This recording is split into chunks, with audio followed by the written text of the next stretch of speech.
286장 찬양 드리겠습니다.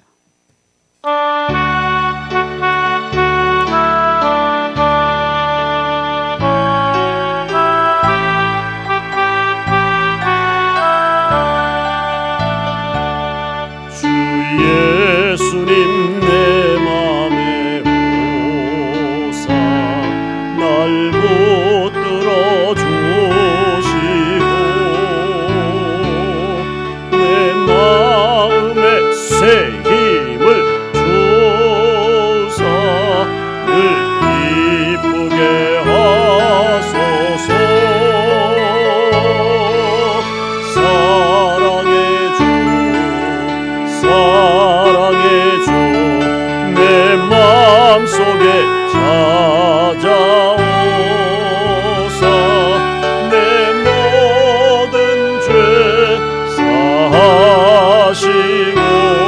내 상한 맘 놓으소서. 주 예수님 내 맘에 오사 내 소원 다하시고 내 무거운 짐 맡아주사 참 평안을 주소서. 사랑의 주 사랑의 주 내 마음속에 찾아오사 내 모든 죄 사하시고 내 상한 맘 놓으소서. 주 예수님 내 맘에 오사 날 정결케 하시고 그 은혜를 내 맘에 채워 늘 충만케 하소서. 아멘. 사랑의 주 사랑의 주 내 마음속에 찾아오사 내 모든 죄 사하시고 내 상한 맘 놓으소서. 주 예수님 내 맘에 오사 내 길 인도하시고 주 성령을 내 맘에 채워 늘 충만케 하소서. 아멘. 사랑의 주 사랑의 주 내 마음속에 찾아오사 내 모든 죄 사하시고 내 상한 맘 놓으소서.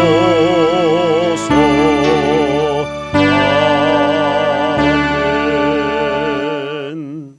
성경 말씀은 마가복음 15장 1절에서 5절입니다.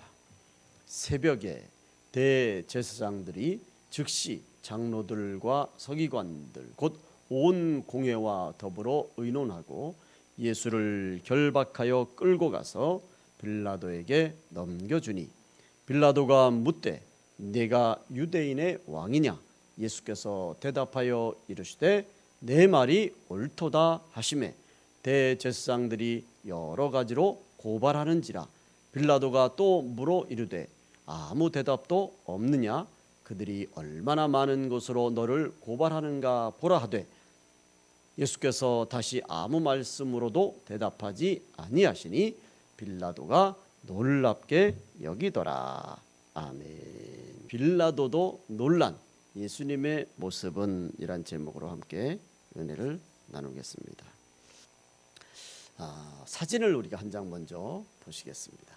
우리나라의 알프스라고 불리는 곳이 바로 저 사진, 저 장소입니다. 저 장소가 다 아시는 것처럼 대관령입니다. 저 대관령에 가면 대관령 양떼 목장이 아주 유명한 관광지죠. 그런데 저 대관령에 양떼 목장만큼 못지않은 유명한 곳이 한 곳이 더 있는데 바로 그것이 횡계라고 하는 것입니다. 뭐 아시는 분은 다 아시겠지만 이 횡계에 가면 아주 유명한 황태 덕장이 있습니다. 이 황태 덕장에서 나오는 황태가 최고로 맛있다고 합니다. 그런데 그렇게 맛있는 이유가 있는데 그 황태 덕장의 황태가 맛있는 이유가 뭔가 하면 바로 이 대관령의 날씨 때문이라고 합니다. 한겨울에 대관령의 날씨는 밤에는 영하 몇 도요? 10도에서 20도까지 기온이 내려간다고 합니다. 살인적인 그런 추위죠. 그러다가 이제 서서히 아침이 돼서 낮이 되면 한겨울인데도 또 아주 뜨거운 햇빛이 비친다고 합니다.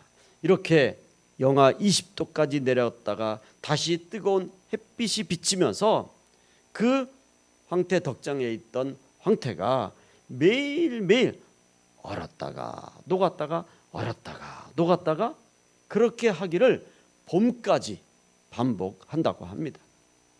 그렇게 해서 이런 식으로 해서 이제 한겨울을 지나고 나면 그 지나고 난 황태는 색깔의 윤기를 띠고 육질이 부드러워져서 그 맛이 최고급이 된다고 합니다. 그래서 제가 사진을 찾아보니까 이런 사진이 나오더라고요. 두 번째 사진입니다. 여기 보시면 뭐라고 되어 있죠? 평창 올림픽의 메카 대관령 800고지 황태 덕장에서 3개월 이상 얼었다 녹았다 수천 번을 반복하여 자연 숙성된 감칠맛 나는 현대인의 건강식품 대관령 하늘찬 황태. 대관령의 바람과 햇살이 받은 빚은 건강한 먹거리입니다. 알고 보니까 정말 이 황태 덕장의 황태가 유명하더라고요. 제가 왜 이 말씀을 드리냐면 이렇게 황태 덕장의 황태가 혹독한 시련을 겪고 나서 최상품이 되는 것처럼 제가 생각해 보니까 요즘 우리가 보내는 이 코로나 팬데믹 시대가 황태 덕장에 비유해 보면 영하 10도에서 20도까지 기온이 내려가는 한 겨울철 깊은 밤이 아닌가 그렇게 생각이 됩니다. 여러분 생각해 보세요. 코로나 이전에 우리는 어떻게 살았습니까? 정말 즐겁고 행복하고 그런 시간들을 보냈어요. 마치 황태 덕장에서 그 추운 한겨울이 지나고 따스한 아침 햇살이 비추는 것처럼 그렇게 우리는 코로나 이전에 그런 아름다운 시간들을 가졌습니다. 한 가지 예를 들면 우리가 방송을 보면 그저 방송 공영방송은 물론이고 일반 방송, 케이블 방송 이런 방송 너나 할 것 없이 틀기만 하면 유명한 그런 탤런트나 가수나 뭐 텔레비에 나오는 그런 사람들을 동원해서 외국의 유명 관광지를 소개하고 또 그곳에 가서 무슨 뭐 가게를 열어서 한국 음식을 팔기도 하고 또 그러면서 그곳에 여행지를 소개하고 또 외국의 맛집을 소개하면서 구석구석 다니면서 그렇게 그래서 저녁만 되면 그저 맛있는 음식 막 먹는 거를 방영해서 우리가 다이어트 하는데 얼마나 많은 유혹을 받습니다. 그리고 또 우리가 마음만 먹으면 이제는 경비를 모아서 아무 때고 자기가 가고 싶은 그 외국에 나가서 여행을 자유롭게 즐겼단 말이에요. 그게 코로나 물론 이거 외에도 더 즐거운 시간이 많았죠. 그런데 어느 날 갑자기 누구도 예상하지 못했고 아니 금방 끝날 거라고 생각했던 이 코로나가 이제는 언제 끝날지 모르게 되었고 확진자는 더 늘어나고 코로나뿐만 아니라 이제는 변종 코로나까지 생기고 그래서 모든 사람들이 힘들고 지쳐가고 그러고 있지 않습니까? 이제는 온 세계 사람들의 한 가지 열망이 뭐예요? 어서 빨리 코로나 이전으로 돌아가고 싶다라고 하는 마음들 아닙니까? 그래서 여러 가지로 지금 연구를 하고 있습니다. 우리가 매스컴을 통해서 보면, 뉴스를 통해서 보면 이제 종종 좋은 소식들이 물론 코로나19가 확산되기도 하지만 변종이 있기도 하지만 그래도 좋은 소식들이 많이 들려요. 이렇게 한 가지 약을 개발하기 위해서 전 세계 사람들이 임상 실험 대상이 돼가지고 이것은 우리뿐만 아니라 온 세계 사람들이 다 이 코로나를 빨리 이겨내야 되겠다고 하는 그런 한 가지 마음 아닙니까? 어제 그제 제가 신문에서 보니까 이 코로나를 알약을 먹어서 이제 감기약처럼 그렇게 일반 약처럼 알약으로 코로나를 좀 이겨내는 그런 약을 만드는 그런 데가 있다고 하더라고. 그 이제 거의 끝까지 온 거예요, 코로나도. 이제 우리가 이런 모든 상황에서 우리가 꼭 기억해야 될 것, 한 가지 분명한 것은 말씀드린 것처럼 황태 덕장에 있는 그 황태가 혹독한 추위, 영하 20도까지 내려가는 그 혹독한 추위의 시련을 겪고 나서 상품이 되는 것처럼 이 코로나를 이기고 나면 우리의 모든 생활도 코로나 이전보다 더 즐겁고 행복한 생활이 될 줄로 믿습니다. 어떤 분들은 코로나 이후에 코로나가 극복이 되고 나면 과연 이전으로 돌아갈 수 있을까? 지금 예배를 드리는 것도 이렇게 영상으로 예배를 드리고 예배를 뭐 10% 이상 모이지 말라 뭐라 막 이렇게 되는데 이러다가 우리 성도들이 예배를 드리는 게 교회 안 나와도 예배를 되지 않느냐 뭐 이런 또 교회는 교회 나름대로 지금 고민을 하고 있는 거예요. 근데 저는 그렇게 생각합니다. 걱정할 필요가 없어요. 여러분 코로나가 극복되면 급속도로 이전 모습으로 다시 돌아갈 거예요. 교회도 마찬가지입니다. 성도들이 비록 영상으로 예배를 드리시긴 하지만 여러분 이전에 우리의 성도들의 신앙생활을 저는 분명히 믿습니다. 아마 이전보다 더 열심히 교회 나오실 거예요. 할렐루야. 저는 그렇게 분명히 믿습니다. 그래서 교회는 더 활기를 띨 것이고 더 열심히 모일 것이고 더 교제를 잘할 것이고 더 예배드리는 기쁨을 맛볼 것이라고 저는 그렇게 분명히 믿습니다. 적어도 우리 한국교회 성도들의 믿음의 수준을 저는 믿는단 말이죠. 그래서 코로나로 힘든 이때에 오늘 사진을 보여드린 것처럼 황태 덕장을 기억하시고 조금이라도 힘을 내시고 코로나를 이겨내시는 우리 가나안의 성도님들이 되시기를 주님의 이름으로 축원드립니다. 두 번째 사진을 보시겠습니다. 이 사진은 꽃꽂이를 위한 사진이 아니라 꽃꽂이가 아니라 꺾꽂이죠. 꽃꽂이는 여러분 아시는 것처럼 묘목으로 키우기 위한 거죠. 이제 식물을 묘목으로 키우는 이 꺾꽂이를 할 때 가장 중요한 것이 저 묘목을 기름진 땅에 심는 것이 아니라 꼭 모래땅에 꺾꽂이를 한다고 합니다. 그럼 왜 기름진 땅에 꺾꽂이를 하지 않고 모래땅, 영양분이 별로 없는 그런 모래땅에 꺾꽂이를 하는 이유가 뭐냐? 뭐 다들 아니들 아시겠지만 여러분 모래땅은 기름진 땅보다 좋은 땅보다 영양분이 적습니다.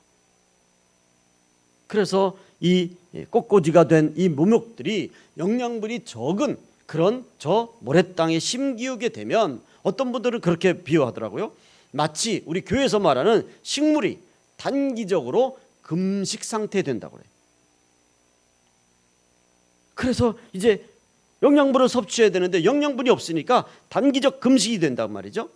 그랬을 때 이 식물들이 자생적으로 영양분이 필요한 식물들이 모래에서 영양분을 잘 흡수하지 못하면서 그 뿌리들이 이런 척박한 환경이지만 우리는 반드시 살아야 돼. 그러면서 모든 힘을 발휘해서 그 뿌리들이 영양분을 찾아서 밑으로 자라게 된다. 그런데 그런 영양분이 없는 곳에서 막 영양분을 찾기 위해서 뿌리들이 자라다 보니까 식물의 뿌리가 건강하게 자란다는 거예요. 그래서 꽃꽂이를 하려면, 그리고 건강한 묘목으로 키우고 뿌리를 잘 내리려면 꼭 모래땅에 심어야 한다라고 그렇게 말합니다. 우리가 생각할 때는 이제 뿌리가 없는 저 묘목을 좋은 땅에 심어야 뿌리를 잘 내릴 것 같은데 오히려 그 반대란 말이죠. 여러분, 시편 126편 5절 말씀에 우리에게 이렇게 말씀합니다. 눈물을 흘리며 씨를 뿌리는 자는 기쁨으로 거두리로다. 울며 씨를 뿌리러 나가는 자는 반드시 기쁨으로 그 곡식단을 가지고 돌아오리로다. 아멘. 성도의, 하나님의 자녀들의 기도의 눈물을 먹고 자란 뿌리는 그 뿌리의 방향성을 여러분 세상에 두는 게 아니에요. 왜 기도의 눈물로 뿌리를 키워야 되느냐? 기도의 눈물을 먹고 자란 뿌리는 그 방향성을 어디로 뻗어요? 하나님 말씀에 뿌리를 내리는 줄로 믿습니다. 그래서 기도의 눈물을 먹고 자란 뿌리가 하나님 말씀의 뿌리를 강력하게 내려서 하나님이 주시는 응답의 영양분을 받아서 하늘의 축복의 열매를 30배, 60배, 100배로 맺게 될 줄로 믿습니다. 그래서 기도의 눈물이 필요한 거예요. 세상에 내가 흘리는 땀방울도 내가 원하는 곳으로, 내가 원하는 것을 얻기 위해서 땀방울 흘리지 않습니까? 일하는 분이 땀을 흘리는 이유는 그 일을 통해서 내가 얻을 소득을 위해서 땀을 흘리는 거란 말이에요. 마찬가지로 하나님의 자녀들이 눈물로 기도를 심는다는 얘기는 내가 그 기도를 통해서 어떤 응답을 받는다. 물론 그것도 중요하죠. 그러나 그보다 더 중요한 건 뭐예요? 기도의 눈물을 통해서 내 마음이 하나님을 향하고 내 삶의 목표와 목적이 하나님에게 다시 돌아가고, 그래서 내 모든 것이 하나님의 말씀에 하나님에게 고정이 된단 말이에요. 그래서 하나님이 주시는 응답을 받고 하나님이 주시는 축복을 받는 하나님의 자녀들이 되는 줄로 믿습니다. 그래서 우리는 코로나로 인해 힘들고 어렵지만 이렇게 힘들고 어려울수록 자꾸 세상적인 수단 방법을 동원하는 것이 아니라 이럴수록 더 간절한 눈물의 기도를 통해서 하나님 말씀에 뿌리를 내리고, 그래서 우리의 믿음을 지키고 교회를 지켜서 하나님이 주시는 오병이어의 응답과 축복을 받으시는 우리 가나안의 성도님들이 되시기를 주님의 이름으로 축원을 드립니다. 우리 사진을 하나 더 보겠습니다. 우리 인생에서 어떤 문제의 폭풍을 만났을 때 사람을 두 유형으로 분류한다고 합니다. 고통스러운 일, 억울한 일, 괴로운 일이 생기면 몸을 숨기는 사람을 닭에 비유하고, 그래서 닭형 인간 그렇게 말합니다. 그렇지만 사태를 해결하기 위해서 담대하게 대처하는 그 형이 바로 독수리형 인간이라고 합니다. 천둥 번개가 치면 닭은 다 닭장으로 모여요. 한 곳으로 모여 숨는단 말이죠. 그런데 독수리는 천둥 번개가 치면 오히려 그 천둥 번개를 몰고 다니는 구름 위로 높이 올라간다는 거예요. 그래서 대부분 어떤 문제가 생기면 그 문제를 해결하는, 그 문제를 담대하게 이겨나가기 위해서는 닭형 인간에서 독수리형 인간으로 바뀌어야 한다고. 여러분, 오늘 이 본문 말씀에서 예수님이 빌라도 앞에서 보여주시는 모습은 전형적인 독수리형 인간의 모습입니다. 빌라도 앞에 서신 예수님께서 빌라도 앞에서 보여주시는 그 모습으로 인해서 빌라도는 예수님의 모습을 보고 놀랍게 여기더라, 이렇게 고백하고 있습니다. 오늘 본문 5절 말씀을 보시면 예수께서 다시 아무 말씀으로도 대답하지 아니하시니 빌라도가 뭐라고요? 놀랍게 여기더라. 여러분, 빌라도가 놀라운 거예요. 산헤드린 공회원 유대인들이 예수님을 끌고 왔는데, 그래서 죄목을 지금 늘어놓는 거예요. 이런 죄, 이런 죄, 이런 죄. 지금 죄목을 고발하는데 뭐 수십 가지가 나오는 거예요. 그래, 다른 죄인들 같으면 그 자리에서 나는 죄를 짓지 않았습니다, 나는 죄가 없습니다, 그렇게 막 변호를 하고 변론을 막 하는데, 예수님은 변론해 주는 사람도 없고 변호해 주는 사람도 없고, 그렇다고 예수님이 막 사람들을 향해서 내가 그런 죄를 언제 지었느냐, 전혀 액션을 취하지 않으시는 거예요. 그냥 가만히 아주 의연하시게 그렇게 계시는 거예요. 그런 모습을 빌라도가 보고는 뭐라고요? 놀랍게 여기더라 라고 그렇게 말씀합니다. 오늘 이 예수님의 모습을 통해서 우리가 배워야 될 중요한 믿음의 원리가 있습니다. 먼저 1절에서 2절을 보겠습니다. 새벽에 대제사장들이 즉시 장로들과 서기관들 곧 온 공회와 더불어 의논하고 예수를 결박하여 끌고 가서 빌라도에게 넘겨주니, 빌라도가 묻되 내가 유대인의 왕이냐? 예수께서 대답하여 이르시되 내 말이 옳도다 하시매. 아멘. 여러분, 여기 1절에 보시면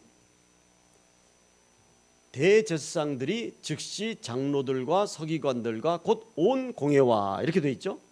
이 이야기가 바로 유대인의 최고 의결기관인 산헤드린 공회, 이렇게 이제 말씀을 드립니다. 이 산헤드린 공회에서 이미 예수님이 신성모독죄라고 하는 죄를 뒤집어 씌우고 예수님을 죽여야 되겠다고 결정하지 않습니까? 그리고는 뭐예요? 빌라도에게 끌고 와서 빌라도에게 넘겨주는 거예요.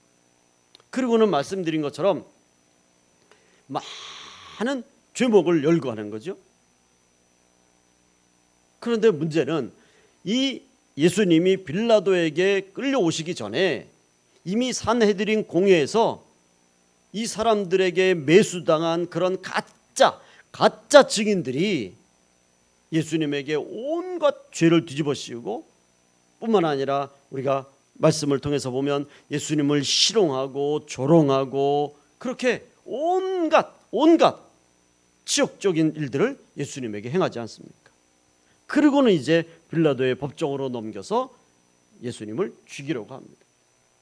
예수님을 그냥 점잖게, 요즘에 우리 그 법정에서 보면 감옥에서 있다가 나와서 수갑만 좀 차는 걸 안 보여주지, 차로 탁 대배해서 또 어떤 뭐 힘이 없다 그러면 휠체어에다 태워가지고 그렇게 점잖게 끌고 오는 게 아니에요. 물론 이제 신문 기자들이 밖에서 막 그거 외에는.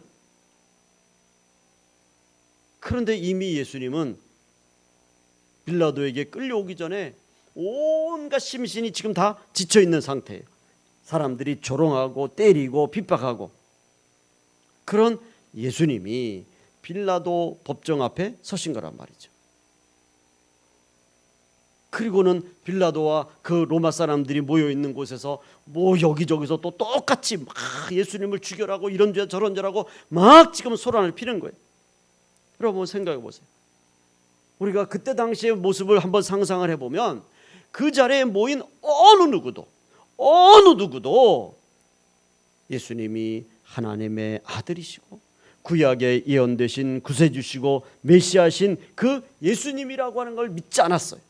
믿지 않으니까 당연히 경외심도 없고 존중함이 없잖아요. 예수님에 대한 믿음은커녕 예수님을 신성모독죄라고 그렇게 거짓죄를 뒤집어 씌우는 그런 불신과 분노와 미움에 사로잡힌 그런 사람들이었습니다. 그래서 예수님을 죽이기 위해서 수단 방법을 가리지 않는 그런 교묘한 방법을 저들이 지금 동원하고 있단 말이죠. 예수님을 죽이려는 계략으로만 가득 찬 전형적인 사탄의 모습들을 보여주고 있습니다. 여기서 우리가 한 가지 꼭 기억하셔야 될 것이, 유대인의 왕이시고 만왕의 왕이신 예수님에 대한 믿음이 없었기 때문에 무엇도 없어요? 존중함을 찾아볼 수가 없는 거예요. 믿음이 없으니까 존중함도 없는 거예요. 우리 주위에서, 우리의 삶에서도 마찬가지입니다. 믿음이 없으면 존중함이 사라져요. 존중함이 사라지면 그때부터는 어떤 일이 벌어집니까? 그때부터는 그 안에 싸움과 다툼과 그런 모든 것들이 생긴단 말이에요. 그래서 우리가 제일 중요한 것이 서로 믿고 신뢰하는 거예요. 믿음이 없는 그 관계는 그곳에는 이기심과 불신과 미움이 자리를 잡는다는 건 말이죠. 여러분 보세요. 지금도 우리 주위에 예수님을 만왕의 왕이고 구세의 주이시라고 믿지 않는 이런 사람들이 지금 우리 주위에, 아니 전 세계적으로 얼마나 많은지 모릅니다. 그래서 이 무리들이 우리 눈에 보이지 않게 교회를 핍박하고 예수 믿는 사람들을 죽이는 그런 일들을 지금 비일비재하게 벌어지고 있습니다. 그런데 여기서 우리가 한 가지 생각할 것이 좀 이상한 게 있습니다.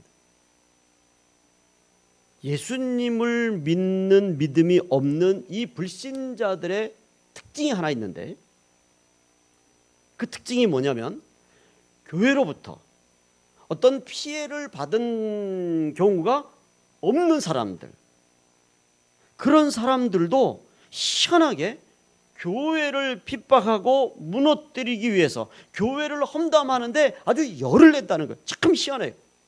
물론 교회 다니는 사람으로부터, 믿음이 약한 사람으로부터 물론 시험을 당하고 뭐 사기를 당하고 여러 가지 뭐 그런 어려움을 당한 분들도 솔직히 있어요.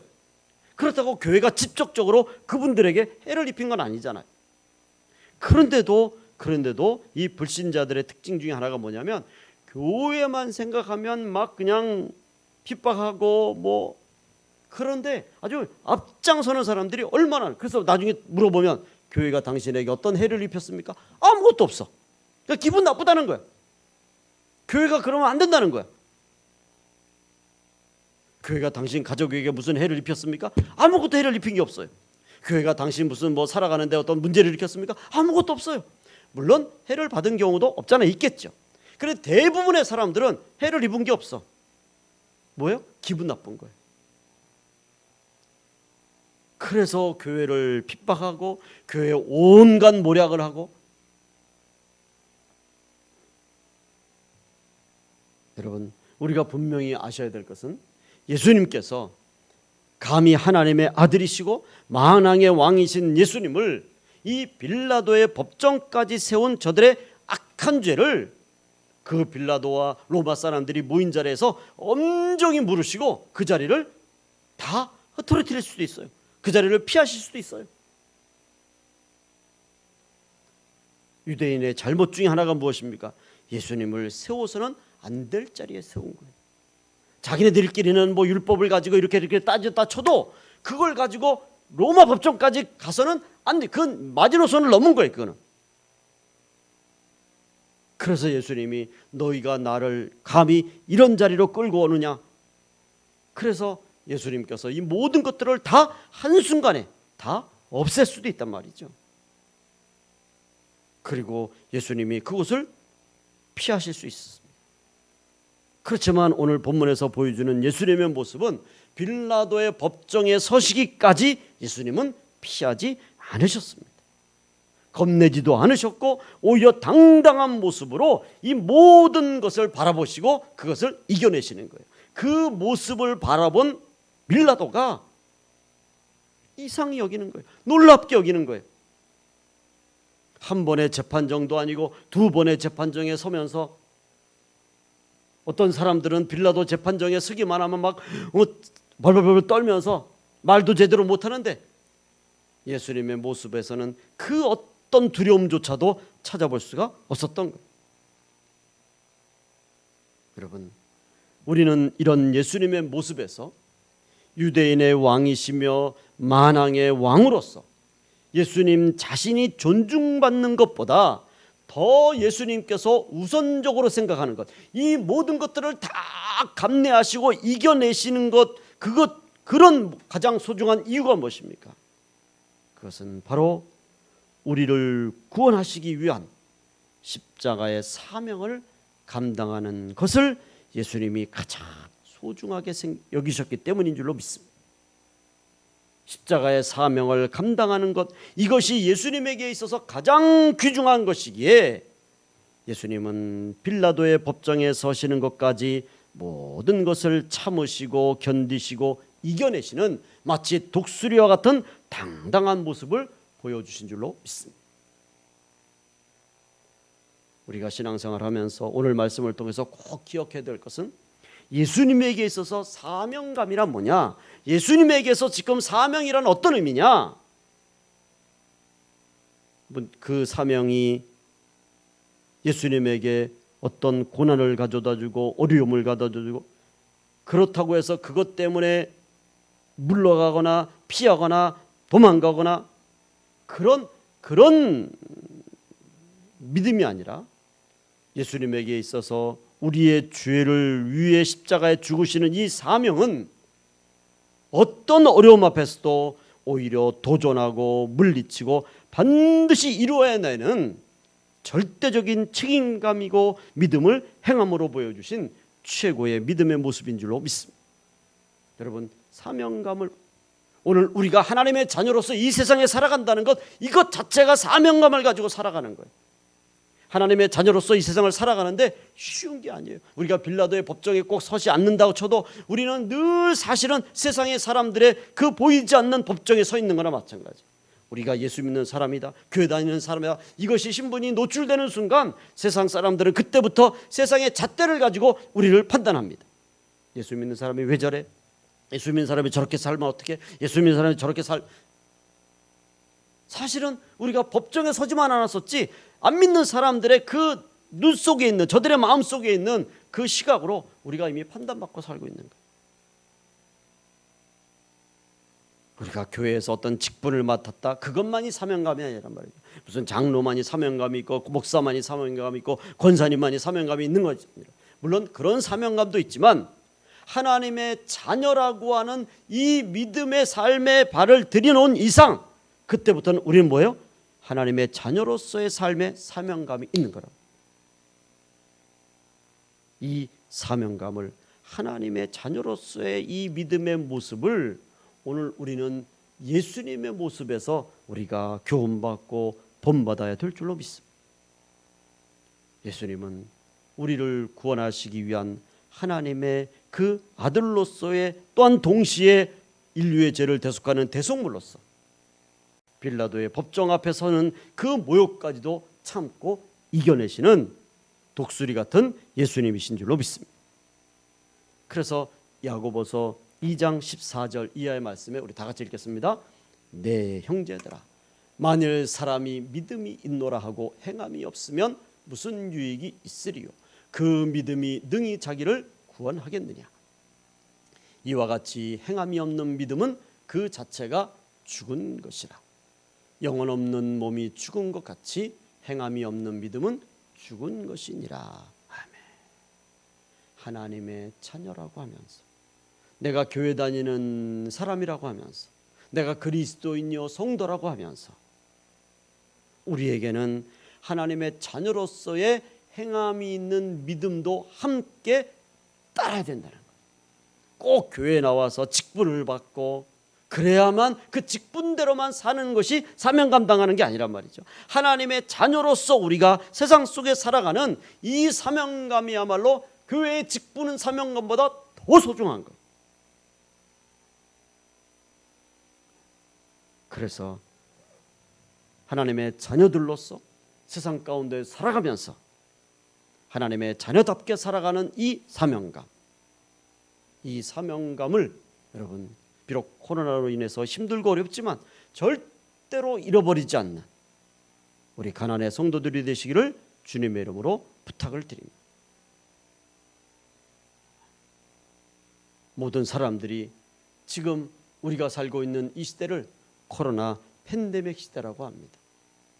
코로나 팬데믹 시대라고 하는 것은 이 코로나와 같은 질병과 함께 살아가는 시대예요. 이제 질병들을 뗄래야 뗄 수 없는, 어차피 질병들과 함께 공존하는 시대란 말이죠. 그래서 불안과 또 초조함과 어려움과 두려움들, 코로나로 인해서 더 많은 스트레스들이 우리를 힘들게 합니다. 더군다나 이제는 이 코로나의 전염성으로 인해서 교회가 보이지 않는 그런 교회의 의무를 국가의 권력으로부터 통제를 당해. 물론 안전이라고 하는 것, 이웃을 위한다는 그런 중요한 대의명분도 있지만 이 모든 상황 속에서 우리가 하나님의 자녀들이라고 하는 이 믿음의 정체성이 흔들리거나 잃어버려서는 안 된다는 거예요. 여러분, 교회의 존재 이유가 무엇입니까? 하나님께 예배드리는 것, 그리고 전도와 선교를 위하여, 영혼 구원을 위하여 최선을 다하는 것.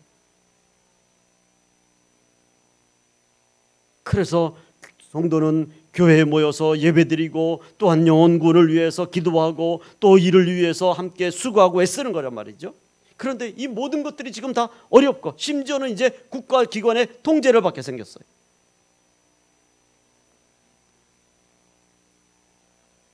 그렇지만 어쨌든 이 모든 상황 속에서 분명한 것은 우리가 이 코로나로 인해서 어렵지만 우리는 하나님께 예배하는 하나님의 자녀들이고 하나님의 말씀에 순종하는 삶을 살아가는 천국 백성임을 잊지 말아야 될 줄로 믿습니다. 예수님이 빌라도 앞에서 당당하게 보여주신 이 하나님의 아들이시고 만왕의 왕이신 모습을 보여주신 것처럼 우리도 사람들에게 코로나 가운데 있지만 하나님께 예배하는 하나님의 자녀들이고 하나님의 말씀에 순종해 살아가는 하늘 시민이고 천국 시민임을 보여주어야 되는 줄로 믿습니다. 이제 결론의 말씀을 드리겠습니다. 예수님처럼 빌라도의 법정에서나 산헤드린 공회의 법정에서나 예수님은 유대인의 왕이시고 만왕의 왕이시고 구세주고 하나님의 아들이시라고 하는 모습을 당당하게 보여주셨습니다. 마치 하늘의 제왕의 독수리 같은 그런 모습을 보여주셨습니다. 우리는 예수님의 이 모습을 통해서 오늘 이 코로나 속에서 우리 예수 믿는 사람들, 하나님의 자녀들이 보여줘야 될 모습, 그래서 그 모습을 통해서 세상을 놀라게 해야 될 모습이 무엇입니까? 예수님의 모습을 보고 빌라도는 놀랍다고 그랬어요. 그렇다면 오늘 이 시대 속에서 우리의 믿음의 모습을 보고 세상 사람들이 뭘 보고 놀라냐 말이죠. 우리는 비록 코로나가 우리를 힘들게 할지라도, 그래서 많은 사람들이 힘들다, 못 살겠다 그럴지라도, 여러분, 우리 하나님의 자녀들은 그 가운데서도 하나님이 지켜주실 것이다. 그 가운데서도 하나님이 보호해 주실 것이다. 지금은 마치 황태 목장에 추운 겨울의 한밤중, 이제 이 밤중이 지나가면 곧 하나님의 축복의 때가 올 것이다. 하나님이 다시 회복시켜 주실 것이고 하나님이 다시 은혜를 베풀어 주실 것이고 교회도 이전보다 더 놀라운 그런 성숙함과 하나님의 부흥의 역사가 일어날 것이다. 이런 믿음의 의연한 모습, 이런 믿음의 담대한 모습을 우리가 우리 가정에서 또 우리 이웃에서 나를 아는 모든 사람들에게 이런 모습을 보여줌으로써 하나님의 영광을 나타내는 우리 가나안의 성도님들이 되시기를 주님의 이름으로 축원을 드립니다. 기도하겠습니다. 하나님 아버지, 모든 사람들이 코로나 때문에 못 살겠다 합니다. 힘들고 어렵지만 그 가운데서 우리 하나님의 자녀들, 특별히 우리 가나안의 성도들은 빌라도 앞에서